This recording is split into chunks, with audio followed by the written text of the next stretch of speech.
Your Power Query breaks because there is too much hard coding inside of that. In this video, I'm going to teach you that how do you remove the hard coding inside of Power Query so that your queries become unbreakable. You're going to like this a lot.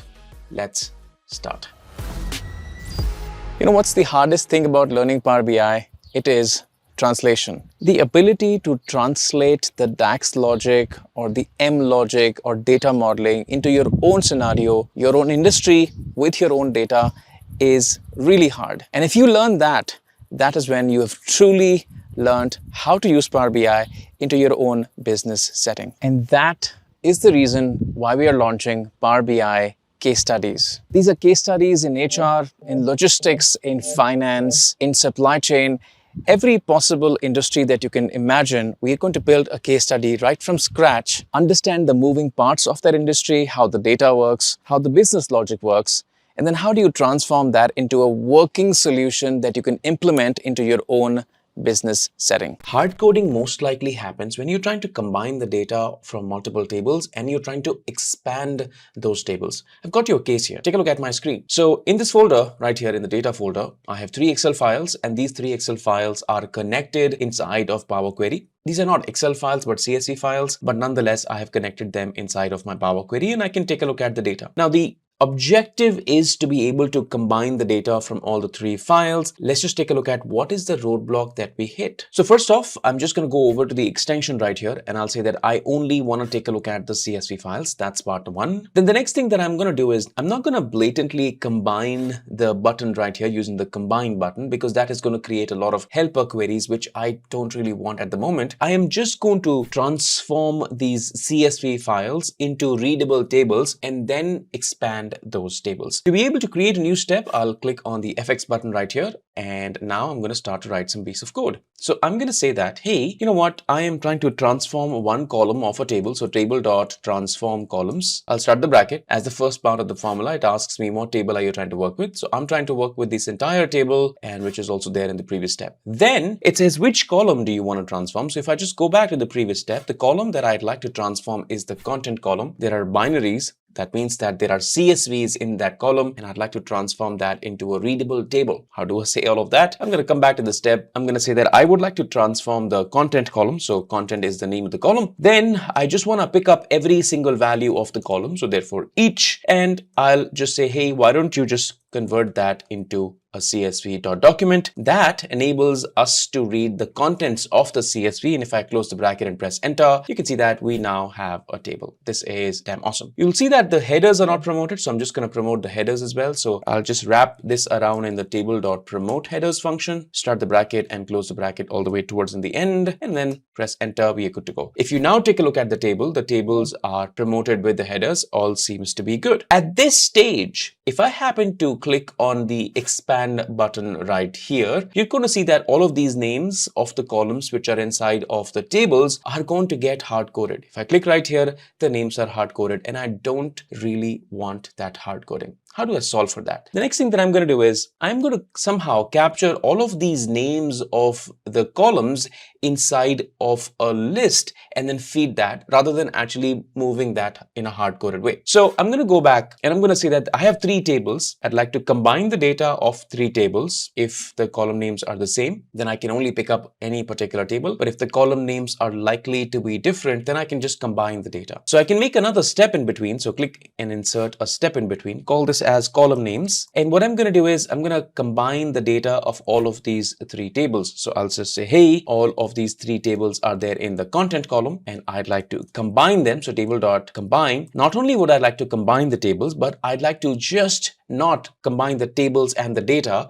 I just want to extract the columns off of it. So the formula for that is table.column names. Start the bracket, close the bracket, press enter, and what you get is the columns of all the 3 tables. Now this would have been different in case you had more number of columns in any one of the table, but right now there aren't. So now this particular step Column names is the step which contains dynamic column names, and then you can feed that into your query. So I can just come here and I can just maybe remove all of this part, and I can just say, hey, this is going to be column names. There's one more thing that we need to change in this query, is that the expansion is happening not on the column names step, not on this step, but technically this step, which is where we converted the CSVs into a readable table. So I will just reference that step once again, which is nothing but custom 1. That's pretty much it. And the table gets combined. All the rest of the columns are there. And this is pretty neat. Another thing that happens quite often is that maybe you don't want to carry the side columns along when you're expanding the tables. Let me help you understand. At this stage where we had all the CSVs converted into a table, this is a table, this is a table, this is a table. Maybe my need is perhaps to only get the data of these 3 tables, and I've got nothing to do with the rest of the columns. Because right now, if you take a look at the work that we have done in order not to hard code our columns, you can see that alongside the columns of the 3 tables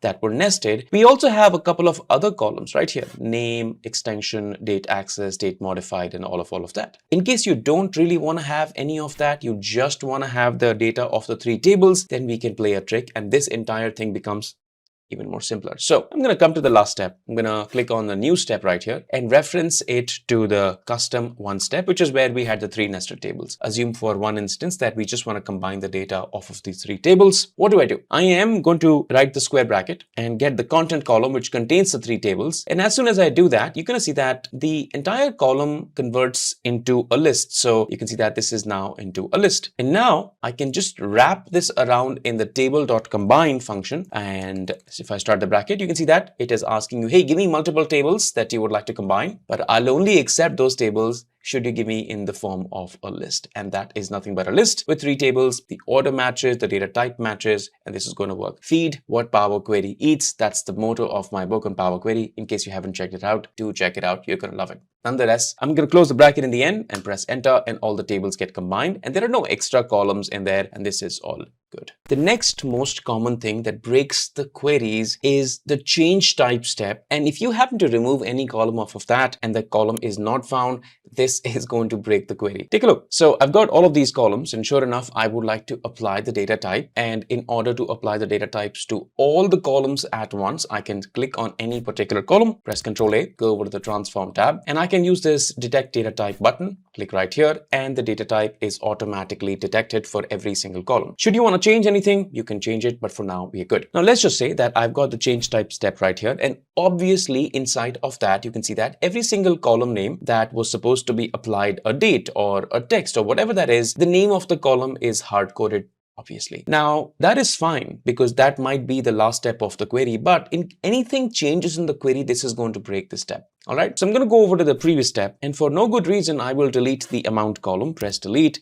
Yes, I would like to insert a step in between. A removed column step is inserted, and if I go over to the next step, the step is broken and the query tanks. What do we do? Now, there are 2 ways in which you can handle this. The first method is that you can go ahead and just ignore the data type setting. Now, this particular feature was earlier available in Power Query in Power BI, but now it is also available in Excel Power Query. So if you take a look at the table.transform column types step, you have the table, you have the type declarations that is applied to every single column. Then in the end, if you put in a comma, you're going to see that you have a culture. In here, you can declare a record and you can say that, hey, in case you have a missing column, ignore that. How do you write all of that? I'm going to initiate a square bracket, and inside of the square bracket, I will start writing missing field. M is uppercase and F is uppercase. Missing field, all one word. And then I'll say equals to, and then I'll write the enumeration, which is the formula that I will use, missing field dot ignore. So right here, missing field dot ignore. That's it. Commit on this, press enter, and the query starts to work. Now you might ask me a question that, hey, the query actually broke for a good reason because, the column was missing and the query broke, and now I can know that something was bad in the query and I can go fix it. Well, what you can do if you do not really want your queries to be broken to be able to fix them is, rather than actually using the ignore keyword, you can go ahead and use the use null keywords. I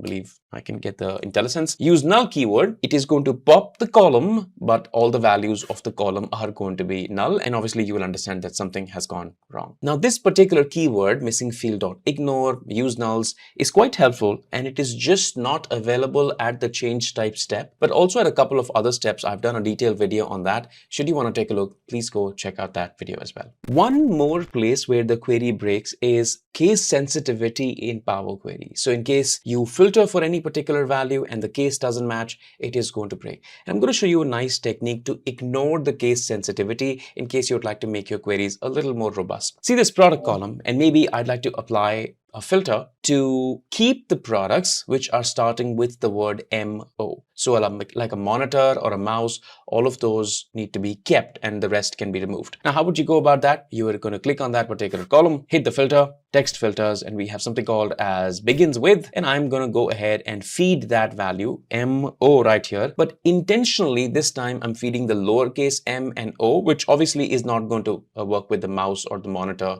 which is uppercase. Click on OK, and I get nothing. Is my filtering criteria correct? Yes, but the case is not matching. Now, should I change that into uppercase M, and then if I now commit enter, it is going to work, but that's not what I want. I want the query to be robust, even if I write a lowercase or the uppercase. How can you do that? So I'm going to invert it back to a lowercase, and in the text dot starts with formula, the first part is where are you searching? Second part is what are you searching? And the third part, if I just maybe move in a comma in here, you can see that we have a comparer function, and I can just say ignore the case sensitivity. So if you just write ignore comparer ordinal ignore case, this is going to start ignoring the case sensitivity on this particular thing. It is available in most of the text functions which are performing searches. So in case you are even searching on a list or a slightly more complicated object, this should work in case you're working with any text-based functions. That's it. Press enter and it still works. MO still works, and you have uppercase monitors and lowercase monitors, all good. Next, I'd like to talk about some very interesting Power Query tricks that are going to take your level from a basic user to more advanced user. But for that, you'll have to come along